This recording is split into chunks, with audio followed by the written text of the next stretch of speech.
Well, you all know Anne, and she is the next speaker. But I just wanted to say in regard to the ambassador's remarks that it's so important to understand that you can't ultimately deal with terrorism just by building walls, putting in more metal detectors, putting in more body detectors, all the things that we have to go through at American airports. Ultimately, to defeat terrorism, you have to defeat the idea of terrorism. That's exactly what Anne is doing, and that's exactly what she's going to talk about now.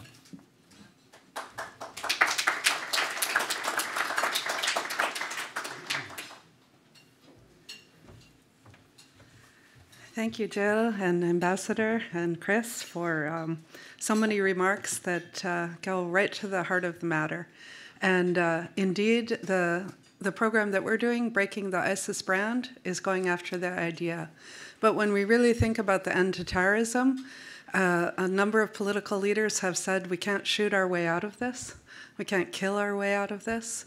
We need soft power approaches as well. So we're very grateful to Qatar for the lunch today, and we're also grateful for their support to our project, which they've been one of the primary supporters in the last year, and we're grateful for that. Thank you. So anyway, I also listed the people in the room, Hamid Sabali and Ardian Sheikhovsi, as because we've all recently been in Syria together twice. And doing this research, so this isn't just me alone, it's a group of people. And thank God I have them, because otherwise I'd be scared to death. And anyway, so in my career, George Shabib remembers, 15 years ago, when I was going to Paris to talk to kids that were burning cars, he took me to Hezbollah to talk to one of the spokesmen. And Hamid remembers when I was going in and out of Morocco, into Iraq, designing for the US military. We had, at that point in the Iraq War, over 20,000 detainees, and we had 800 juveniles held by US forces. And the US military heard about me. They said, at that time I had interviewed 400 terrorists, and they said, would you please come and make us a de-radicalization program? So I tried, and we did design one. It was both Islamic challenge and psychological. It never got implemented the way that I had hoped, because, you know, whenever you're trying to do something, you're also in the middle of politics. And we had the awakening and the tribes asking for their kids back. So there were mass releases of people that weren't treated, and the hardcore people that should have been treated were not. And unfortunately, we've seen them again as ISIS. And honestly, at that time, when I was asked to go into Iraq, I was very scared. And I thought, and honestly, I prayed about should I do it. And I was living here in Belgium at the time. And I thought, if I don't go and try to change those people's minds that are in the prisons in Camp Bucca and Camp Cropper, we're going to see them again. And I don't want my children to see them. So I'll do it for my kids. Because I was asking myself as a mother, should I go? You know, maybe I should stay home and play it safe. And I did think, you know, could my legs get blown off? Could I come back blind? Could I not come back at all? But unfortunately, we have seen them again, and we've seen them in Europe. My family doesn't live in Europe anymore. So I guess my kids escaped that, but you know, what we've seen has been so awful. But anyway, to get to it, after interviewing about 600 terrorists at this point, and also with my colleagues, not just me, I would say there's four things that make a terrorist. If you ask me, what did I learn? I learned there's almost always a group. Very few people function without a group. You need a group to give you equipment. You need a group to put you on the path towards your target. You need a group to talk you into it, to say terrorism is a solution to the problems that you're angry about, or that you're unhappy about, or that it's a way to consolidate your identity.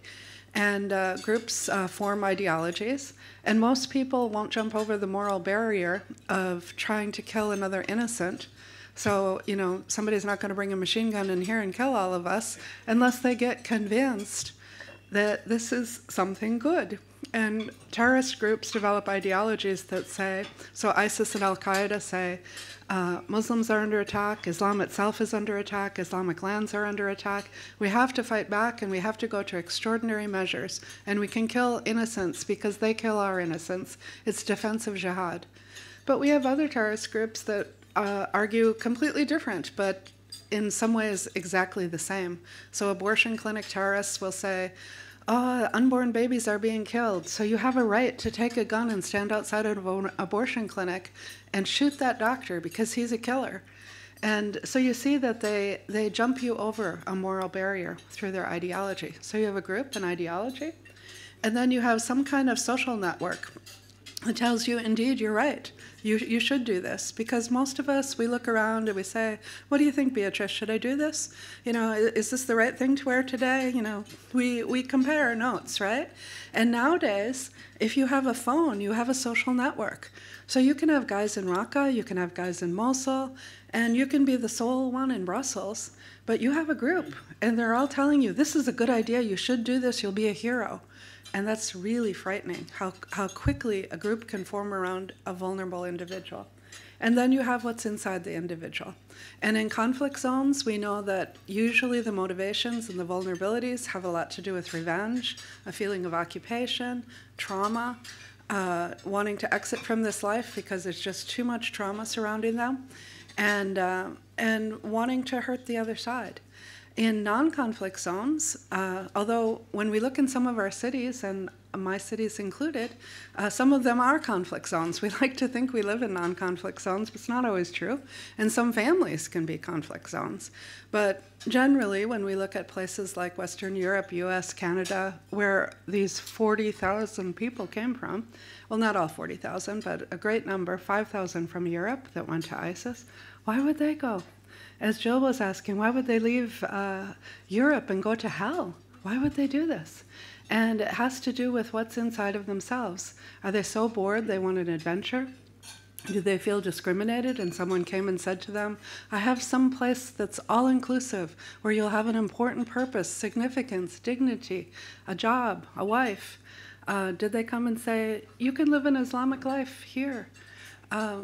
It's different for everyone, and there's at least 50 vulnerabilities. We've written a lot of papers on them. They're all on our website, and I can't take the time to go through all of them. Here I always like to show this slide. We took this off of an ISIS guy. We asked in the beginning when we were interviewing people that weren't in prison, 32 Syrians that had run away from ISIS, and we always asked for their pictures on their phones. So here you can see money. And money can be a motivator, that's absolutely for certain, but it's very rarely the only motivator. And then we look at gender aspects. And as I told you, we have some mothers of women that went. Women have different pathways than men for going. They also have different experiences. We're in these groups. And we've certainly talked to women that have been torturers, that have bitten other women, bitten them so badly with a metal biter as a torture, and caused the other women to die from the biting, to bleed out.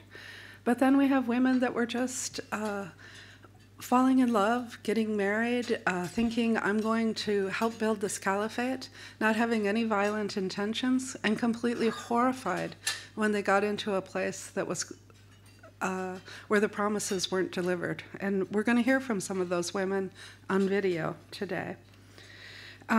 So one of the things that we need to understand about ISIS is that they were naming all of these grievances and many more. So occupation, violence, torture, rape, loss of land and resources. Maybe it didn't happen to you, but it happened to your Muslim brothers and sisters, and you need to do something about it.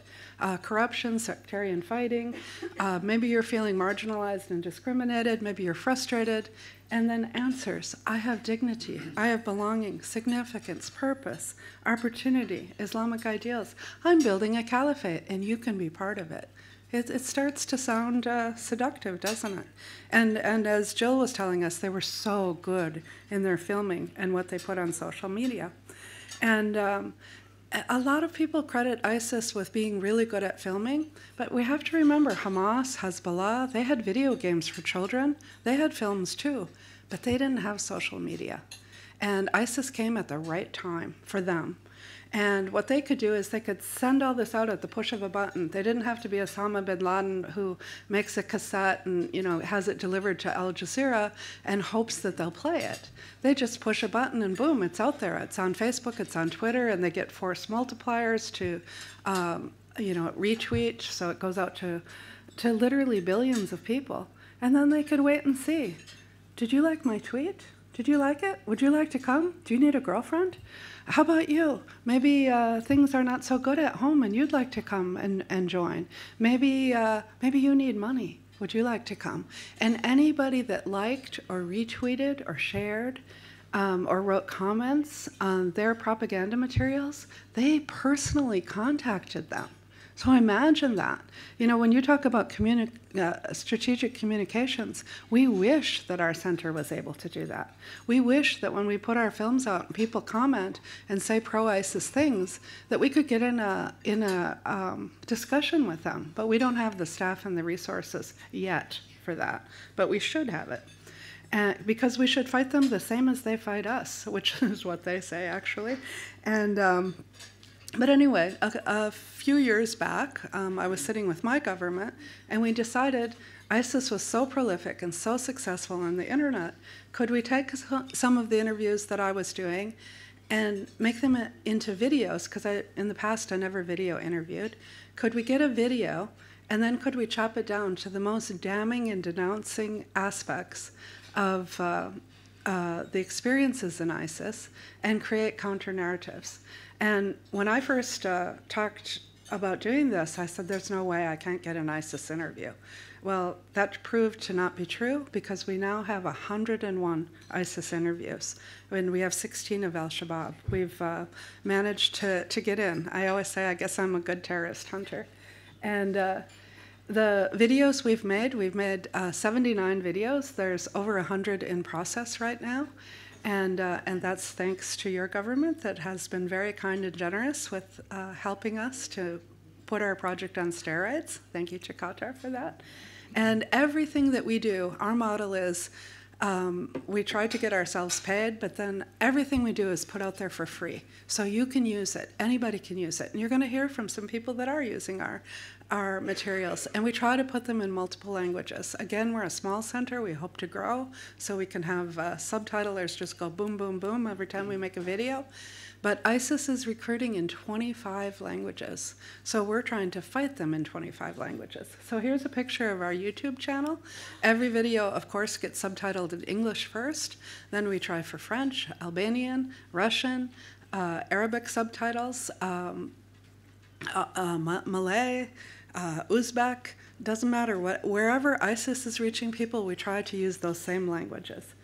And we also started creating a study guide, because when we went to the Netherlands, when we went in Belgium, in Liège and Antwerp, people told us, we like your videos, but we're not quite sure how to use them. So we create a study guide that describes the video, says what issues it's addressing, gives discussion questions, and we have an Islamic scholar who addresses the Islamic issues in that particular video and says, this is what ISIS is claiming, here's what scholarly Islam would say about this. And, you know, it's just not true. They don't have any basis to stand on. And here's our statistics of where we are right now. We're pretty much managing to put out 2 videos every week. And again, that is thanks to Qatar. And let's see, and we recently started making posters to use as memes on the internet. So if you walk around later and maybe you saw them on your way in, those are examples of them. And we printed them up to be on display here just to give you an idea of what we're doing. But really the intention is to spread those all over the internet. And I should say Facebook has partnered with us, and we're very proud of that.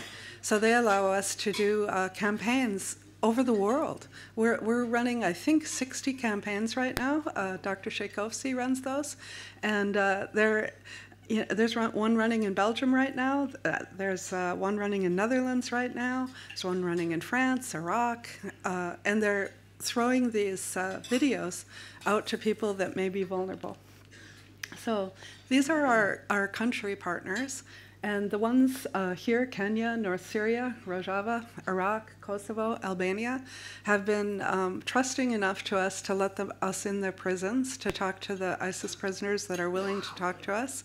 So that's how we've managed to get where we've gotten with interviews. And then these are the people that have funded us and have invited us to make trainings. And again, our model is, if you invite us, we will try to come and make a training for you without asking you for anything. So our next stop after Belgium, we're going to Kazakhstan. We're doing a training for UN ODC. Azerbaijan has asked us to come.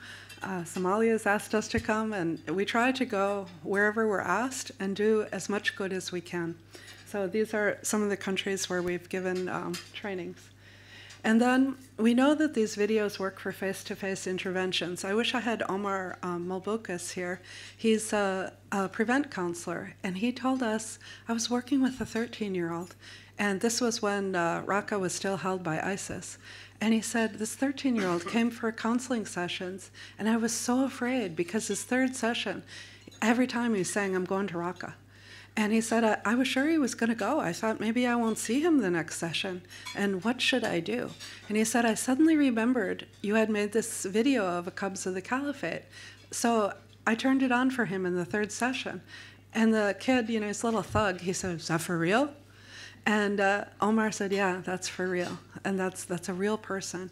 And he said, I'm not going. So I changed his mind. And, you know, how wonderful is that? And Miriam, you had your doubts about that video. You were a little worried that maybe it was too rough, showing too much of ISIS. Because I should say, when we make our videos, it's a person talking, and that's boring. So we splice it in with taking actual propaganda from ISIS videos. And if they're talking about there was a beheading, we don't show the gory parts of it, but we show the lead up from ISIS propaganda video so that while the person's talking, you're seeing this emotional content. And some in the EU have said, you're repeating the terrorist frame. And we say, yes, we are, with disgust, with horror, with different emotions attached, and with a different conclusion attached, that this isn't good, it's harmful, it's brutal, it's un-Islamic, it's corrupt. Don't take part in it. And we also, when we put our videos up on YouTube, we take a picture from one of those parts of the video, and we name it The Glorious Cubs of the Caliphate, or Women in the Islamic State. So you don't know, is this a counter-narrative or is this an ISIS video? So hopefully, if you're watching ISIS videos, you click on one of ours by accident. And we try to send them out that way. And with the Facebook campaigns, we're able to do that. So we get feedback from other people that are using our videos face-to-face. They're being rolled out in Denmark right now to teachers.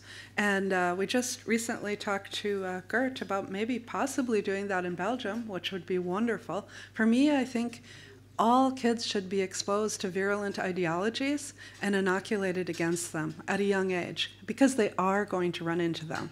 And it's like anything else. You know kids are going to be sexually active, so you have to tell them about sex and contraceptive.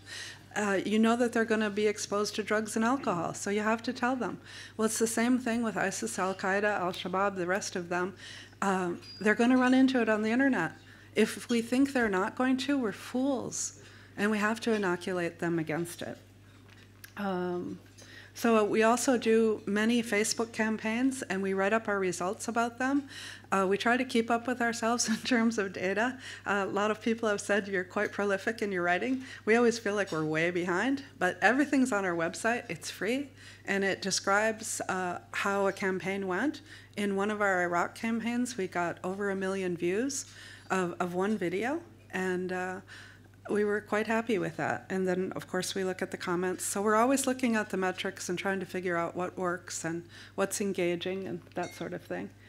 So we also decided recently that our videos are good, but they are designed to break the ISIS brand. So to make you feel like, oh, I thought this was a good idea, maybe it's not. But then what do? You have a grievance, you're angry, you don't have any redirection, and we have to redirect. And redirect to the good Europe or the good of where you're living. So created the Real Jihad website, and at the end of each video, and when we send them out on campaigns, we tell them about the Real Jihad website. And on this website, it's only beginning, but we start with Islamic arguments, very long ones, not what you could have in a video. We redirect to positive places that you can go. If you want to be an activist and you want to fight against social issues, here's democratic ways to do so instead of terrorist ways to do so. If you need counseling, if you're stuck in something and it's not good for you, you're looking for escape, you don't have to go to terrorism. You can go to this place or that place. But as you know, all of these initiatives are just being started now. So we welcome, if you know of good organizations that we can refer to on the Real Jihad website from any of the countries that you represent, please tell us. And we will list them because we hope that that's positive. We just started it. I think July was when it went live, and we already have 14,000 visitors. So it's doing something. And now I wanted to show you, this is a Facebook campaign that we did in Belgium. And we used, we have already 22 counter-narratives subtitled in French, so anybody can use them. We have 32 subtitled in Dutch. And we, for 1 month, ran a campaign with these different videos. And you know, Belgium is a smaller country, so we didn't get millions of views, but we got 51,000 views, which is impressive. We got 500 visits from those views to look at other videos on the ICSVE website. We didn't have the Real Jihad made at that time. And we got 2,000 posts and reactions. And then when we did have the Real Jihad website, we got 650 visits. So we hope that it's working. And we have found ways of getting actually to the vulnerable people on Facebook. But we're still developing that, and don't talk too much about it yet. So this is what we did in the Netherlands. And it's pretty similar. We got 10,000 video views there, 400 visits to the channel, 100 comments, reactions. And you know, sometimes the comments are stupid, just like everywhere. And this is our team that likes to be shown, and there's others that can't be shown because they live in dangerous places or they're actually afraid. And I'd like to show you one of our videos. We're going to show you 3 of our videos today, but this is one, and then I will sit down. Oops. I don't know if you can help me. Oh, there we go. Okay. This, one of the mothers of this girl is in the room. Can you make it play? Or do I have to click it? So my dad, he wanted to live the really Islamic life. My dad came first, and then he called me. He just said, life is better here, you can wear your whole hijab, and we are not oppressed here. Just that my dad said I'm not coming back was enough for me to come, actually. I never watched, and when my dad called me, I tried to watch on YouTube. I looked up like how's life in ISIS. There wasn't really anything on YouTube. And he convinced me to come, so I came.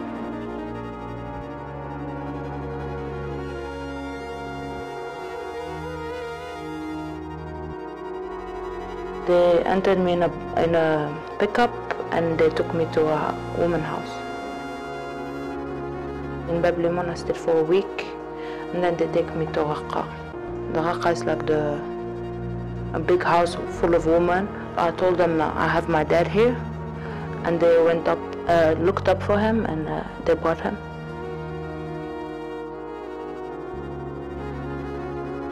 My husband was a soldier in Iraq.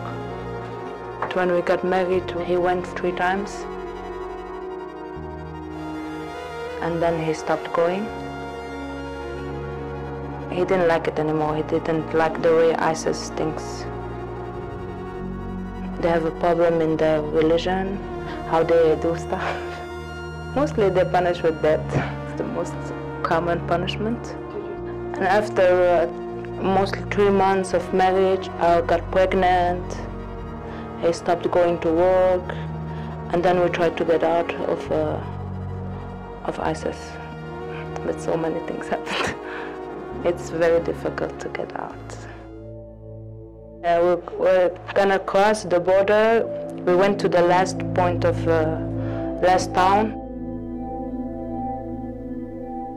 Problem is, we're a lot, and Free Syrian Army was advancing, and everybody was evacuating from that little town. Us going to there was a little bit suspicious, and when we are going, there is a car of police that comes. They're saying to my dad, "Why are you taking your family?" He's like, "Oh, just here." He's like, "Yeah, no, we know." And then they came and took my dad. They left us in a house first. They took my dad to prison. They interrogated him, and then they came and took us. They put us in prison, but then we needed to evacuate Al-Bab, so they evacuated and they took us to Raqqa. They wanted us to put us in a woman's house, but we ran away. When they put my husband and my dad in prison, my dad, because he's older, he just stayed 2 weeks and he got out. But my husband, because he's younger, he stayed a long time. He stayed like almost 6 months.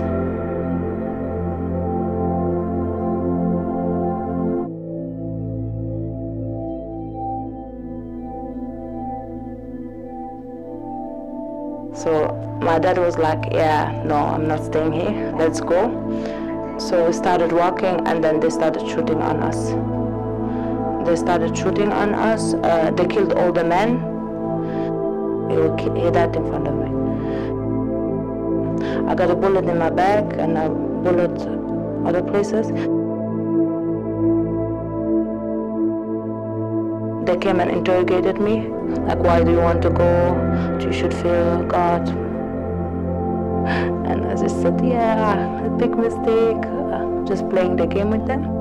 And then I got out. They put me in a woman's house until my husband got out of prison. 2 months we stayed and we got out.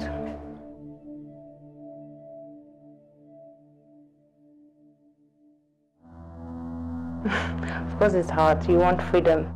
You want to go out. It's just psychological. It's difficult. I have a son and I'm pregnant 7 months. But being in prison with your kid is worse, I think, than being in prison alone. Because you see him suffer. He's 1 year and a half, so he doesn't really understand. So he thinks it's fun. He goes out. He sits in front of the tent, takes stones and starts throwing on everyone. So it's all fun. But for me, really, just see him like this. He almost needs to go to school. Normally he needs to play with stuff.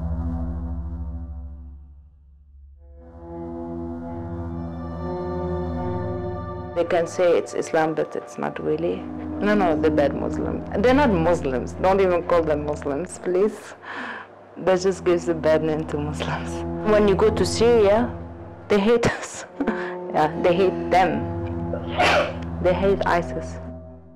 I heard about slaves. I heard about how they treat slaves. Yeah, that was also a reason. That's why I'm saying they're wrong.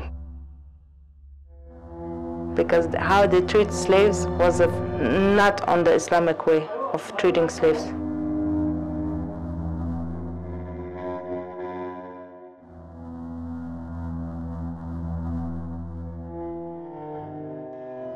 Of course I want to go home. I want to go to my mother. My sister got so many kids, I don't even know them. My family doesn't know my kid yet. If they put me in prison, that's the consequences of my mistakes, so I will have to live with them. Don't even look up ISIS, forget ISIS.